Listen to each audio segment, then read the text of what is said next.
ఏపీలో జరిగిన అసెంబ్లీ సార్వత్రిక ఎన్నికల్లో లా అండ్ ఆర్డర్ విఫలమైందన్నారు మంత్రి అంబటి రాంబాబు.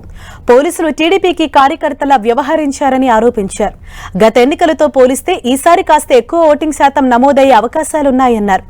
ఎవరేం చేసినా తిరిగి వైసీపీ అధికారంలోకి రావటం ఖాయమన్నారు మంత్రి అంబటి రాంబాబు. పోయినసారి కన్నా ఎక్కువ అయితే అది positive vote.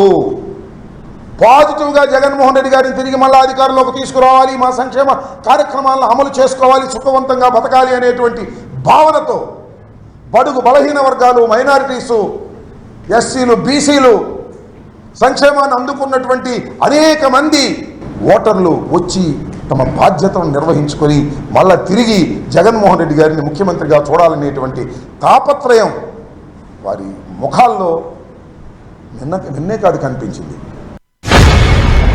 After fail of police, నేను రాష్ట్రంలో ఫెయిల్ అయ్యారు, మరి ముఖ్యంగా పలనాడు ప్రాంతంలో ఆఫ్టర్ ఫెయిల్యూర్ పోలీసు యంత్రాంగం అంతా కూడా లా అండ్ ఆర్డర్ కాపాడటంలో పూర్తిగా విఫలమయ్యారు. ఇది నిస్సందేహం. పూర్తిగా ఫెయిల్ అయ్యారు. ఫెయిల్ అయ్యారా నాకు కూడా అనుమానం వస్తుందన్న. ఫెయిల్ అయ్యారా లేక తెలుగుదేశంతో కొల్లుడయ్యారా ఏమిటి నాకు అర్థం. ఈ బూత్లో ఏం చేశారు? వచ్చితే ఓటర్ వేయడానికి వస్తే స్లిప్ తీసుకుని ఎంపీకి వేయండి, మీ ఇష్టం వచ్చే వాళ్ళకి, ఎమ్మెల్యేకి మాత్రం కన్నాకు మేమే నొక్కుతాం అని నొక్కారు. సుమారుగా 1000 ఓట్లు నొక్కారు అక్కడ. I'm going to report to the election officer. Repoll కోసం అడుగుతున్నా, ఏం చేస్తారో చూద్దాం. నారినిపాడు మా అల్లుడు Upesh is a chief election agent.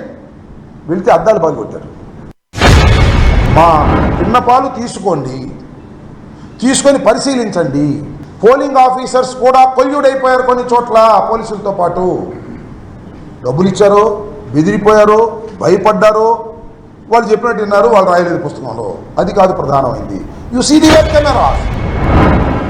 ఎన్ని జరిగినా, ఎన్ని కుట్రలు చేసినా, ఎన్ని తగాదాలు చేసినా, మైనారిటీస్ మీద, ఎస్సీస్ మీద, బీసీస్ మీద ఎన్ని దాడులు జరిగినా గెలిచేది మాత్రం జగన్మోహన్ రెడ్డి గారే.